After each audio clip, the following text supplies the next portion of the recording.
What's up? Me, Brandon Green, owner of Autoworks. It's been a while, guys, since I've driven this car. This is the 2003 CL55, the AMG, the wide-body kit, the infamous wide-body CL55. I love this car, of course, but it's been a while since I've driven it. Why? Because I've been driving my other cars.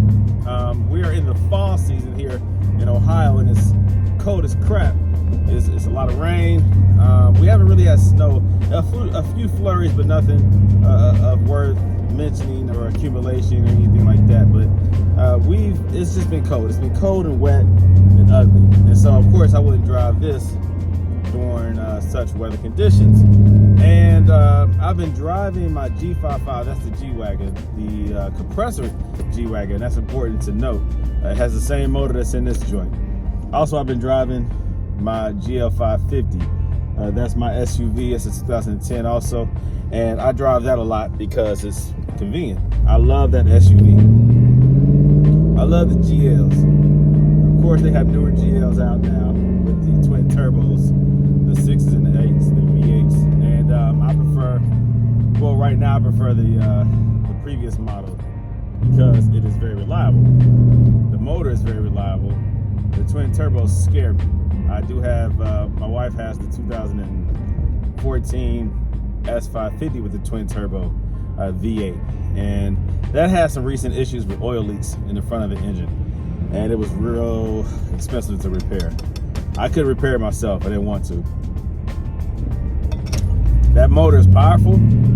There's a lot of luxury that comes along with those newer motors, and of course the cars that are putting them in. But I'm scared of some of the new Mercedes. I just am. I ain't gonna lie. What I'm familiar with, what I'm comfortable with, are these joints. I love this motor. The M113K, the compressor V8. This base motor is super reliable, period. It doesn't matter if it's the regular 500 that you have, like an SL500, CL500, the S500. That motor was just pretty much bulletproof. These newer Mercedes, you just have to be careful. Do your research, man, and make sure that you can handle what comes along with ownership of these newer Mercedes. But anyways, back to this CL55 wide body. This car is so easy to drive. There's been a lot of mods to this car. This car is not standard by any nature, by any facet. It was already fast out the gate, 493 horsepower stock. Good, also torque, foot-pounds of torque. I can't remember the number, but it was up there. And I decided to do the wide body kit. I decided to do various upgrades. Once I got the exterior modified, I decided to do some performance upgrades. So it's not all just show, you know. I personally would only do a wide body kit to an AMG anyway, something that's upgradable, something that you can bring a lot of power out of and not just look fast, but actually be fast. And so a stock AMG is fast, period. Well, the compressor motor AMG. I'm not going to speak for the 2001 or 2002 AMGs of the CL model because they were not supercharged. They were just naturally aspirated. And so they had a little, I think they were still hand built, but they just had a little more horsepower, maybe bored out a little bit, bigger pistons, I'm not sure. But it had more power than the stock 5.0, but not as much, of course, as a supercharger.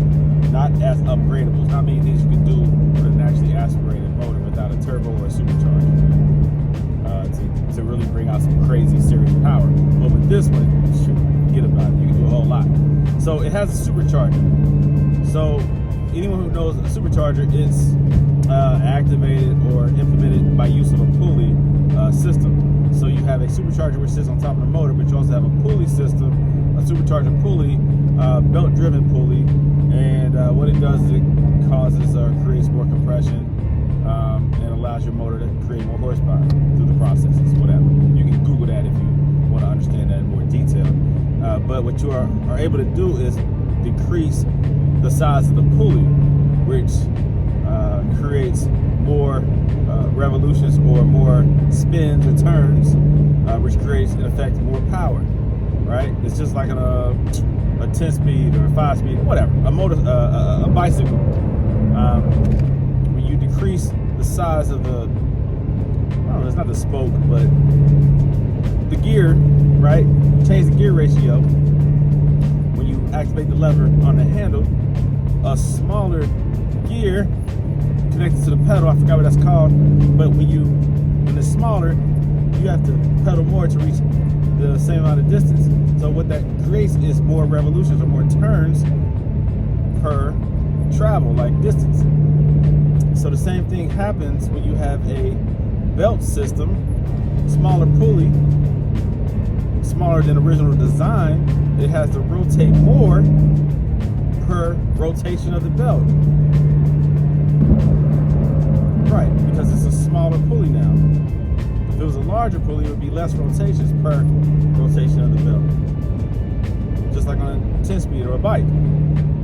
The larger or higher ratio, or lower ratio, whatever, the higher the gear is, the less you have to turn to reach more distance. Alright, so same thing with supercharger. You go smaller, it creates more revolutions, more turns, more spins, which creates more compression in the motor, more pressure, more PSI, more power. So with a compressor motor, supercharger motor, you're able to decrease the size of that supercharger pulley. Now if you go too small, you have to also change the belt system, because it is a belt-driven system. And at some point, the belt will slip because there's not enough tension on it because the pulley itself is too small. All right, so that's nothing. All right, you can get a belt system, smaller belt for that purpose. But you can decrease the size of it without needing to do a belt, and that's what I did. There is an amount that you can go before you have to change the belt. So I did a smaller pulley. Also, I did MBH long tube headers. So by changing the headers, I don't even know how to explain that one, but it's more power, more ground, less resistance on the output. Because you know you have input, which is the air input, and the gas combustion, the air fuel ratio, and then the output or the exhaust out of the motor. So by restricting that less, it allows the motor to breathe and create more horsepower, I guess. I don't know, something like that. So the way the air comes out of the chambers from each cylinder has something to do with power. So MVH long tube headers. All right, they got short headers, they got long headers. I did long. It creates a crazy sound and crazy power. Look it up. You can Google it to see exactly how. I had Eurocharge. They installed those headers for me also. They cost a pretty penny, but they were worth it. Eurocharge of Cincinnati. They also did a stage 2 tune. So what they did with that is they changed some numbers, the way the motor operates, and the way the air fuel ratio calculates, thus creating more power. Also, they got rid of the limiter, so I could actually do 200 miles per hour if I wanted to. Before, I was limited to, I think, 155 here in the U.S., but now I have unlimited speed ratings. As long as I'm able to reach it, I can do it without restriction, which is pretty cool. What else? I also changed the exhaust, so I got rid of the catalytic converters because that causes restriction in the airflow of the exhaust. So I got rid of the catalytic converters. I can't remember if I got rid of the first two. I know the second two were gone already, as well as the resonators. Anything that caused resistance, I got rid of. Here goes somebody trying to get up on me, like, chill, bro.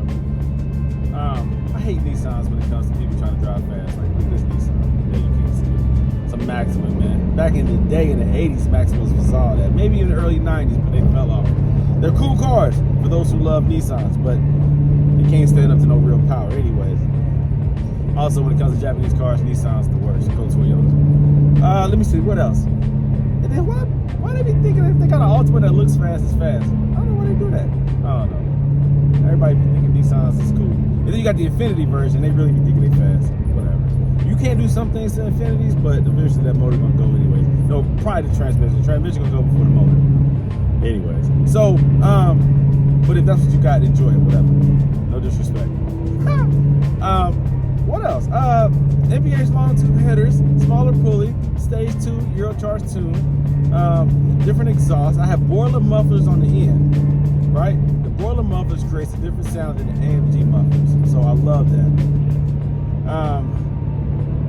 So a lot of cosmetic stuff, of course. Wide wheels. I think I have 10.5 in the front, 20 by 10.5 in the front, 20 by 12 in the rear. Gives it a nice stance, wide. It fits the wide body look.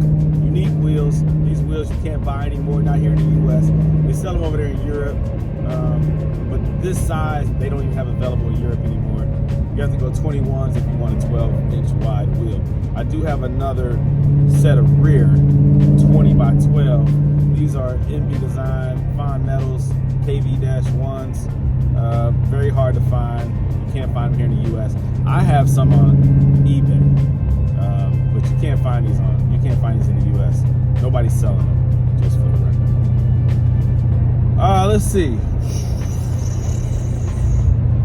So, of course, I did all the wide body work. I did the fiberglass wide body install. I did all the fiberglass blending into the aluminum body, into the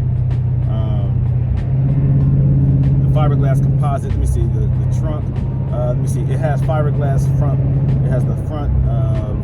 What is that? The hood, the front bumpers, the side skirts, the rear quarter panels, the rear bumper, and a spoiler, which I modified and did something else with. But I did all the paint work. I did everything.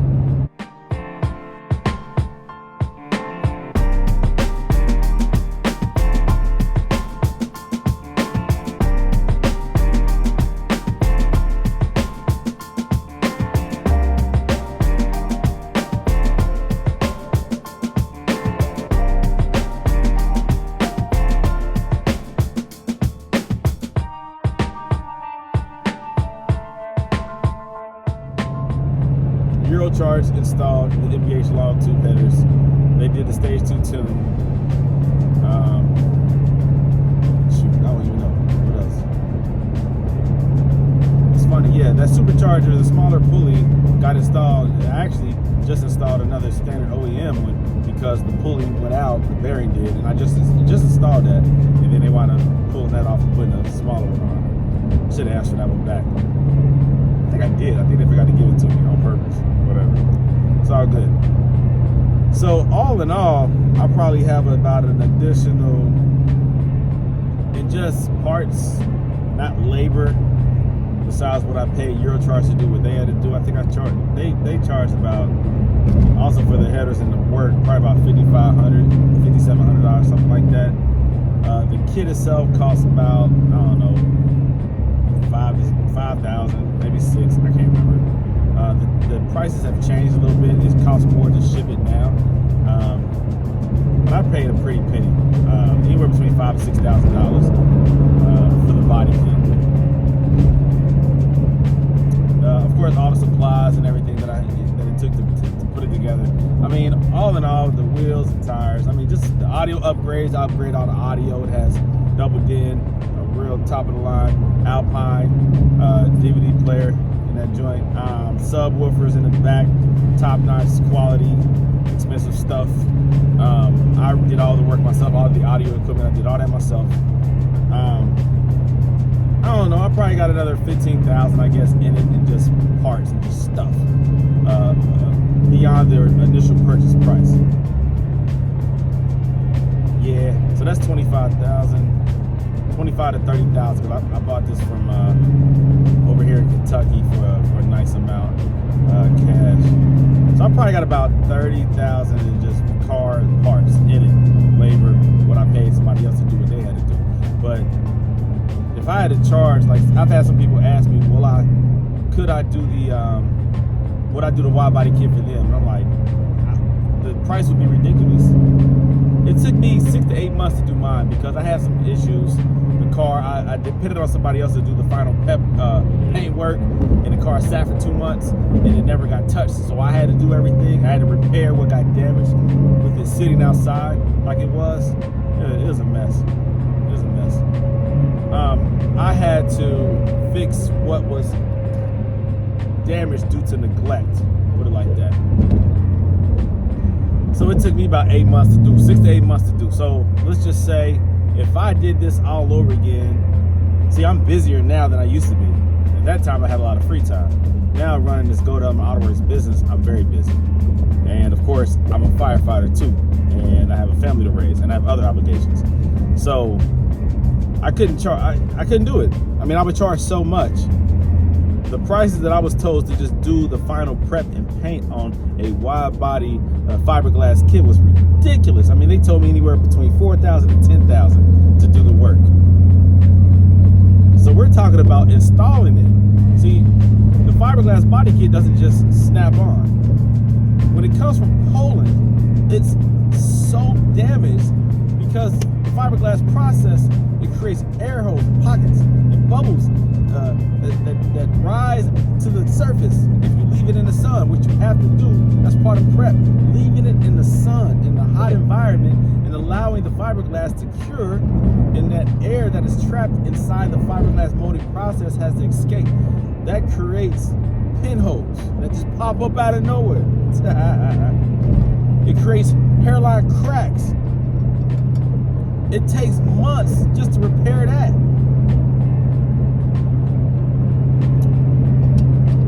Right? You have to cut and reshape some things to get it to fit onto your car the right way. It's not finished. It's wavy. There's dips in it. It's a horrible process.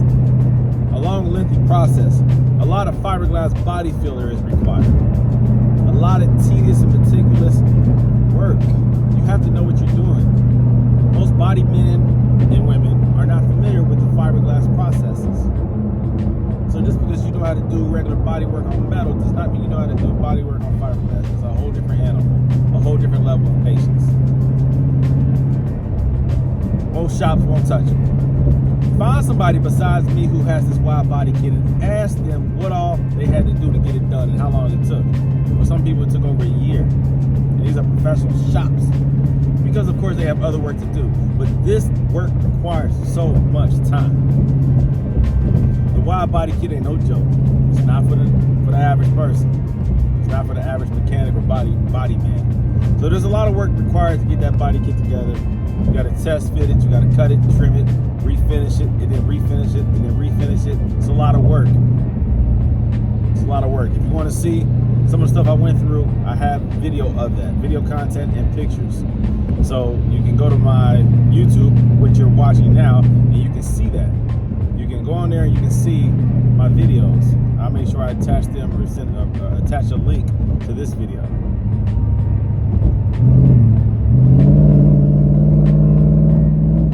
Yeah, I love this car, guys.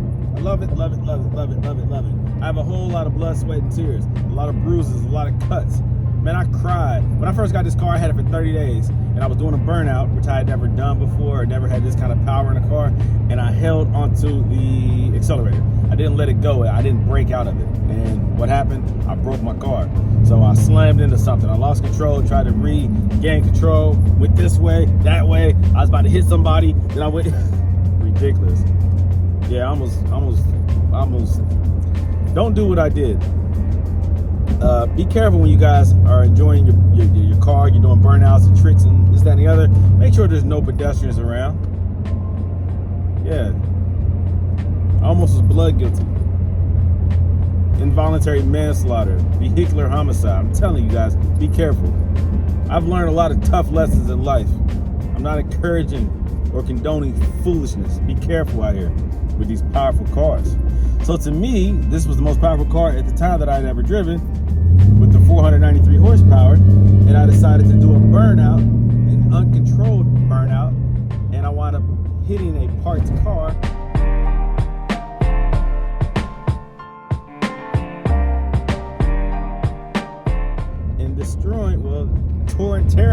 into my car.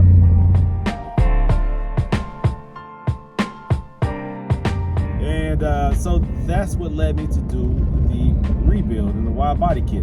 I could have returned it back to factory spec. That's easy to do. But I decided not to. I decided to do something special with this car. All that hard work just to make it OEM again, I was like, nah, let's do something special with this. And think about it.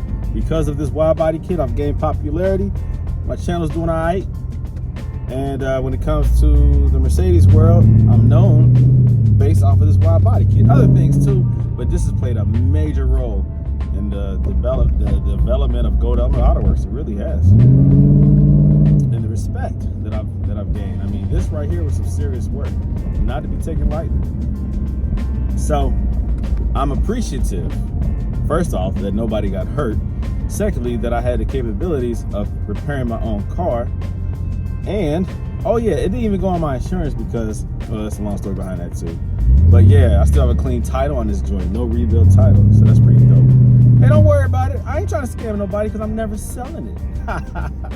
I've had so many people ask me to sell this. I never sell this car. And then, so I don't even, I'm not concerned about the whole title aspect of it. It's a clean title. I fixed it myself. I'm happy with that. This car is perfect. It's beyond perfect. It's too unique of a vehicle to try to categorize it as a rebuild. So I wouldn't even let that happen. So clean title vehicle, beautiful wide body CL55, one of a kind. There's a few wide bodies out there, not many. There's a few of them out there. There's only a handful in the United States. Very few. Very few. So it's that much more rare.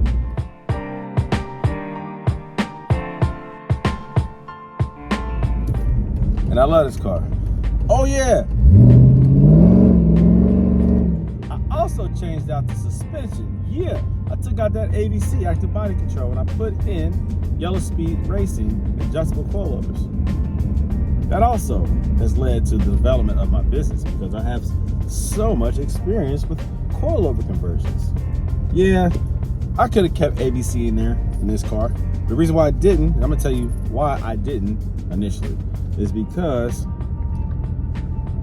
I would have to worry if ABC failed like it always does, it dropping down and destroying my fiberglass fenders. This is not original body, a body. It's not original body. This is a highly customized wide body CL55 made of fiberglass. And if that ABC suspension drops, guess what? Bye-bye to the fiberglass. And can I easily replace it? Heck no. This stuff comes from daggone Poland. I can't just go down the street or go online and just order it and be here in a week or so. That crap has to get shipped in, freight. It'll take forever for me to get it. Then I got to do all the work all over again. So, I know ABC will fail. It always does. It will eventually fail. And when it does, I don't want to get caught with my pants down and do more damage to my vehicle. So adjustable coilovers was the practical option and a more reliable option. I don't have to worry about failure, ever, ever, ever, ever.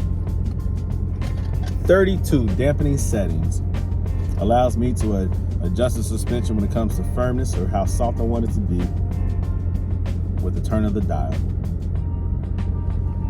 I had a CL and I did Strutmaster, big mistake. Non-adjustable, sat too high in the back, too low in the front, made noise. I had to put knuckles inside the springs to raise it, and it just was never right. It was never perfect. Well, this car is nice. This car feels perfect. And I can always make it more firm. Because over time, the spring settles and things happen, and you're able to adjust it to make it more firm if you want it to be. But it's a nice, comfortable ride. I've had it on here since I did the body kit, because I think I did it before I finished the body kit. I did the suspension first, just to make sure everything was right. It just made sense. Pulled out the ABC pump, put the standard power steering pump, a reservoir, because the original reservoir is a two-part, but it's all big one cumbersome reservoir. with a division, a chamber, or a wall inside of it for the power steering and for the suspension. Got rid of that big old ugly thing and put a smaller one that attached to the top of the pump. I did all the work myself regarding the suspension too, so I forgot about that modification. Yes, I did all the work myself. Pulled out all the ABC crap, all the lines, accumulators, valve blocks, all that crap. So, I love this car, guys. It's a very unique vehicle. I haven't driven in a while. I'm glad I'm driving it today. The battery was almost dead in this joint. I need to drive this car more often, for real. That's the bad part about having too many cars, that you don't show them enough attention and love. I remember watching when they used to do the like the real life of DMX or something like that. They had like a documentary of DMX and his world back when he was alive, and that's one of my favorite artists. First off, it's Tupac and then DMX. You know what I'm saying? That's my man's. I mean, that's my man's in them. Love me some DMX, man, as an artist. And I remember he had old schools out in like Arizona or some crap where he had, was it Arizona, Nevada, Arizona, somewhere. He had a bunch of old schools, a bunch of nice cars. But they sat there so long, they didn't start. So when you have nice cars and they have problems because they sit too long, I mean, that's a problem. You have to start these joints, man. That's why as famous as him and will get around as much as he got around, you can't do it. You gotta almost pay somebody to go check on your cars and start them up. But I remember that when I was younger, watching that, like, dang, he got so many cars that his batteries go dead. Well, it's the more you have, the more care they require. You can only do so much. You're just one person. You really only need one car, right? Maybe two. Whatever. I think I have 7. Whatever. It's fun. Do what you can do. Do what you want to do regarding what's best for you and your family and your relationship with the Almighty. You know what I'm saying? Make sure that you are balancing your thinking. All right, it ain't about the money and all that kind of crap. That's stupid. Money is cool, but it sure enough ain't everything. A poor man can be happier than a rich man, very easily. Sleeps better at night too, for real. He ain't worried about nobody taking nothing from him. He ain't worried about losing what he has. He has what he needs. And that's the mentality that we should have. The world works against that, but we need to develop that mentality of being content. I'm working on it. I'm working on it. All right, y'all, I'm done talking, man. I'm at my destination. I'm at the firehouse. I gotta grab a couple things. But I'm off duty. But I gotta grab a couple things from the firehouse. So let me run in here and do what I gotta do. Good talking to you. I'm about to roll around a little bit more after I leave here. And enjoy this car, man. I'm glad I got it to start. It's been a long time since I started this joint. All right, guys. I'll talk to you later, man. If you have any questions about the Widebody CL55, ask me. I'm here. It's all good. I'm more than willing to help. I always am. Appreciate you guys' support, love, and attention. Please go to my Facebook account, Gold Element Autoworks. You can follow me there. You can go to my Instagram at Widebody CL55. You can go to my YouTube channel if you should be on it already. Go ahead and subscribe, please. I appreciate that. Subscribe, and you'll get notification whenever I post. Appreciate everything you guys do. I do have some merch. I do have some Gold Element Autoworks clothing. I will put a video out of that. I've had that since I started, but I don't really push it because I didn't think it was appropriate to push it this early in the game. But you know, for those who love and support what I do, support me in that way too. I'd appreciate it. So I'll attach some links to that as well. So let's continue to learn and grow together, and I'll continue to put out what I know and what I experience, what I go through, and hopefully I can help some more people out. Go to the website, www.goldelementautoworks.com, and holla at me. Appreciate you guys. Talk to you later. Oh, I do sell the Yellow Speed racing coilovers as well too. So, and of course, if you have other models, I sell coilovers for them too. Neomax or Silver's Neomax, BC Racing. I don't really use them, but I sell them. Yellow Speed and Silver's are the go-to for me.